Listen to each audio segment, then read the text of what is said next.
mambo makuu muhimu yanayosababisha maombi yetu yajibiwe. Wewe ni sababu ya uhai, ya maisha yangu, ya uzima. Haleluya, mtu wa Mungu. Sasa nataka uelewe kuna mambo makuu muhimu ambayo yanasababisha dua zako, sala zako, maombi yako mbele za Bwana yakapate kujibiwa, mbele za wanadamu yakapate kujibiwa. Kuna mambo ukiwa nayo yatasababisha kile unachotaka kiweze kupatikana kwenye maisha yako. Sema amina kama unaelewa. Na ukikosa kuyajua hayo mambo kwenye maisha yako, mahitaji ya maisha yako hautaweza kuyapata kirahisi. Bwana leo amenipa ufunuo na uachilia juu yako. Kamata leo katika namna roho upate kujua siri ya ufalme wa Mungu ambayo inaruhusu mambo kutokea kwenye maisha yako. Sema amina.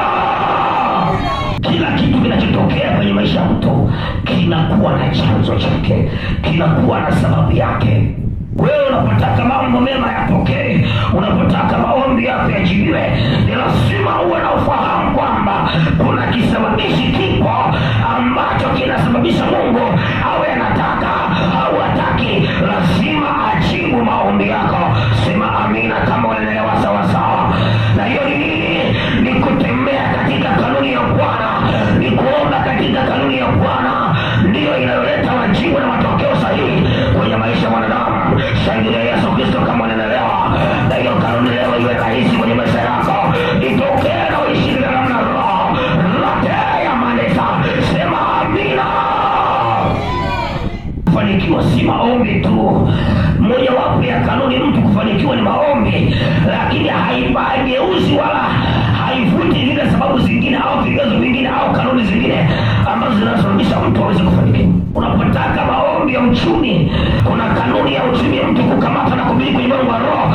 Ukijua hiyo, ukitembea nayo tu, Bwana anaachilia neema kwako, mambo yanaanza kuonekana kwako. Hautakuwa mtu maneno mengi, lakini mambo yatatokea kwako. Sema amina kama unaelewa, mtu wa Mungu. Kanuni ya mtu kufanikiwa kwa uchumi inapaswa kuelewa ni kufanya kazi kwa bidii, ni kufanya sana kwa bidii, ni kutembea kwa kanuni ya Mungu, kutoa kwa moyo wa bidii. Kwa maana anaposema nitaibariki kazi mikono yako, maana yake anakufundisha kanuni ya kufanikiwa. Ni lazima uingie kupambana, ufanye kazi mikono yako, naye atatazama kile unachotenda, atatia nguvu ya kufanikisha ndani yako, atatia uwezo kustawi ndani yako, atakupa hatua nyingine ya kuongezeka. Sema amina kama unaelewa. Lakini ukiona kama maombi hakuna kazi unafanya, hautaona kufanikiwa. Hakuna mafanikio ya mtu aliyekaa, hakuna mafanikio ya mtu aliye mvivu. Lazima usimame ukapambane na Bwana akuone leo katika jina la Yesu. Kuna mafanikio ambayo mtu mekaa yakaja yenyewe, lazima uende ulitimiliza neno lake. Naposema na nitazama neno langu nipate kulitimiliza neno lake, anasema nitabariki kazi mikono. Fundisho Jumatano, mambo ambayo yanasababisha mtu maombi yake kujibiwa, yanasababisha mtu kutembea katika namna roho na kuonekana mbele za Bwana na kumwona Mungu kwenye maisha yake. Jambo la kwanza nilisema ni imani. Imani pekee ndio nguzo mojawapo ambayo inasababisha mtu kutembea na Bwana na Bwana akawa anatembea na yeye. Kuna Mungu kutembea na wewe na kuna wewe kutembea na Mungu. Mungu anamtumia mtu yeyote anapotaka jambo lake litokee. Unaelewa sasa? Anaweza kukutumia kwa muda tu, kwa majira tu. Haimaanishi yule kunguru aliyempelekea chakula Elia kwamba na yeye alikuwa na jambo la msingi. Alimtumia tu kwa wakati ule. Kuna wakati Mungu anaweza kukutumia tu, lakini kama wewe unataka kutumika na Bwana na wewe kumtumikia Bwana, ni lazima uishi maisha ya imani. Hiyo ni nguzo mojawapo na ni sababu mojawapo itakayosababisha maisha yako yakafanikiwa. Haijalishi kitu gani kimetokea kwako, haijalishi muda gani umetumia kusubiri, lakini unapaswa kuelewa Bwana yupo na amesema yeye ndiye atupatie nguvu za kupata utajiri. Kwa hiyo kazi unayotaka kufanikiwa, subiri tu, uwe na subira na uvumilivu, utamwona Bwana akitenda na wewe.